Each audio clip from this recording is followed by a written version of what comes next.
We provide you the platform to turn your dreams into reality. Give wings to your aspirations with KR Mangalam University. Bharat ने operation सिंदूर के दौरान पाकिस्तान को ऐसा सबक सिखाया कि उसने सरेंडर कर दिया। पीएम मोदी की कूटनीति और युद्ध नीति की वजह से पाकिस्तान संघर्ष विराम की गुहार लगाने लगा और आखिरकार अमेरिका की मध्यस्थता के बाद भारत पाकिस्तान के बीच संघर्ष विराम का ऐलान हुआ। आइए हम आपको दिखाते हैं कि कैसे ऑपरेशन सिंदूर से भारत का मकसद पूरा हुआ और पाकिस्तान पस्त हुआ।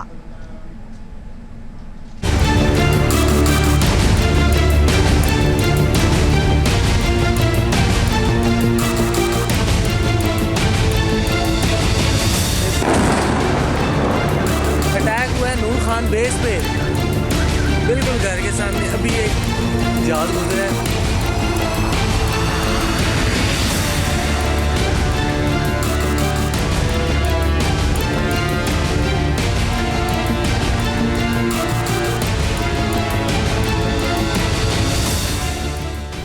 पीएम मोदी की कूटनीति के आगे पाकिस्तान का सरेंडर।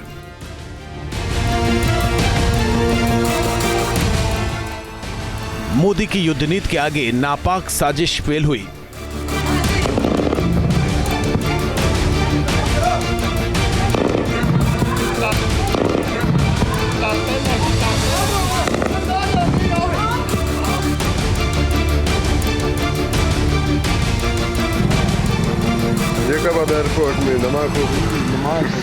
भारत ने दी ऐसी चोट कि पाकिस्तान घुटनों पर आया।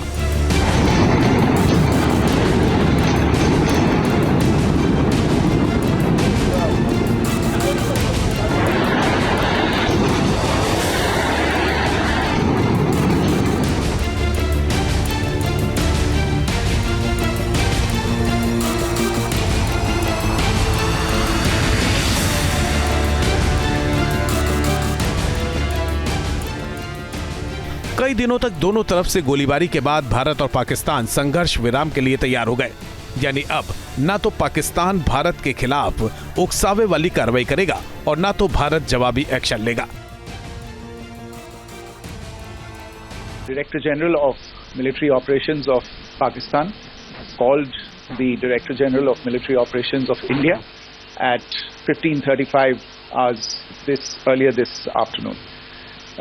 It was agreed between them that both sides would stop all firing and military action on land and in the air and sea.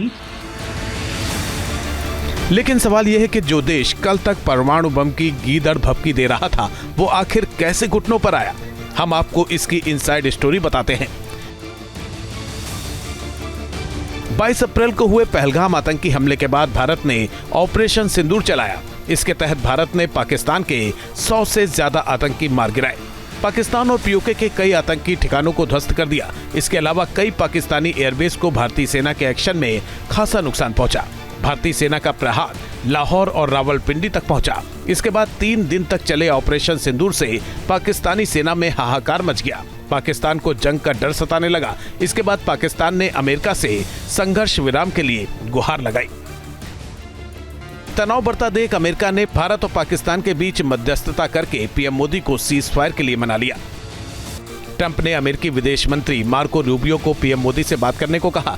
Rubio ने विदेश मंत्री एस जयशंकर और राष्ट्रीय सुरक्षा सलाहकार अजीत डोभाल से भी बात की। दूसरी तरफ अमेरिकी विदेश मंत्री ने शहबाज शरीफ और असीम मुनीर से भी बात की, जिसके बाद तत्काल संघर्ष विराम और न्यूट्रल वेन्यू पर बातचीत के लिए सहमति बनी।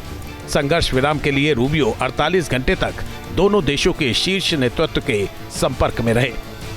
There's an understanding that has been reached to stop all military activities at sea, on the air and on the land, and the Indian Navy, Indian Army and the Indian Air Force have been instructed to adhere to this understanding.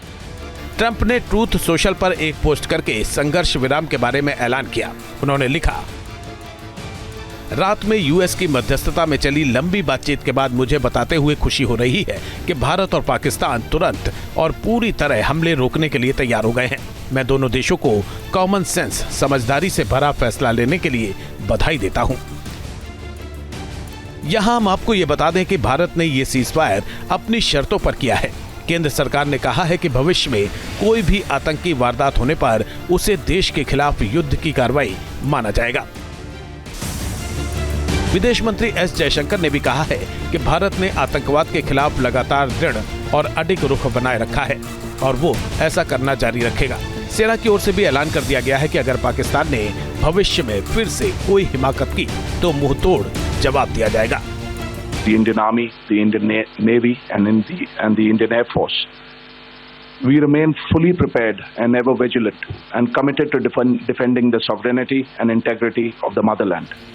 Ceasefire से पहले भारत ने पाकिस्तान को चौतरफा झटका दिया है। भारत दुनिया को ये बताने में सफल रहा कि पाकिस्तान आतंकवाद का गढ़ है। दूसरा, सैन्य कार्रवाई कर भारत ने बता दिया कि पाकिस्तानी सेना में कितना दम है। तीसरा, सीज़फायर के बाद भी सिंधु जल संधि स्थगित ही रहेगी और पाकिस्तान के लिए बड़ा झटका है। अब यहाँ ये सवाल उठता है कि आखिर ट्रंप ने पीएम मोदी को संघर्ष विराम के लिए कैसे मना लिया। माना जाता है कि ट्रंप और मोदी अच्छे मित्र हैं। दरअसल ट्रंप इस बात के लिए काफी दिनों से प्रयास कर रहे थे कि उन्हें दुनिया शांति दूत के तौर पर देखे। इसके लिए उन्होंने यूएस यूक्रेन जंग और हमास इजरायल जंग के दौरान भी कोशिशें की थी, लेकिन ट्रंप दोनों ही जंग नहीं रुकवा पाए। अब जबकि उन्होंने भारत और पाकिस्तान के बीच संघर्ष विराम करा दिया है तो उनका मिशन सफल हो गया है। दुनिया उनके नेतृत्व का लोहा मानेगी। वहीं पाकिस्तान को भी पीएम मोदी की कूटनीति के सामने इसलिए घुटने टेकने पड़े क्योंकि उसे हकीकत का पता चल गया था। भारतीय सेना ने दिखा दिया कि वो पाकिस्तानी सेना के मुकाबले ज्यादा ताकतवर है। भारत पाकिस्तान के बीच जंग का इतिहास भी भारत के पक्ष में रहा है। पाकिस्तान कर्ज के जाल में फंसा, अगर युद्ध में कूदता तो उसकी अर्थव्यवस्था चौपट हो जाती। पाकिस्तान पर तनाव कम करने के लिए अमेरिका, सऊदी अरब और यूके समेत कई देशों का दबाव था। इसके अलावा पाकिस्तान के सबसे बड़े समर्थक देश चीन ने भी भारत के हक में बात की थी। यही वजह रही कि पाकिस्तान ने भारत के सामने सरेंडर कर दिया। जहां तक बात भारत के सीज़फायर के लिए तैयार होने की है तो भारत को जो मैसेज देना था वो उसमें सफल रहा। भारत आतंकवादियों और आतंक के आकाओं को सबक सिखाना चाहता था, वो उसने कर दिया। इसके साथ ही भारत ने पाकिस्तान को ये बता दिया कि आतंकवाद के खिलाफ हमेशा बिना किसी समझौते के रुख सख्त रखा है और आगे भी रखेगा। T news nation.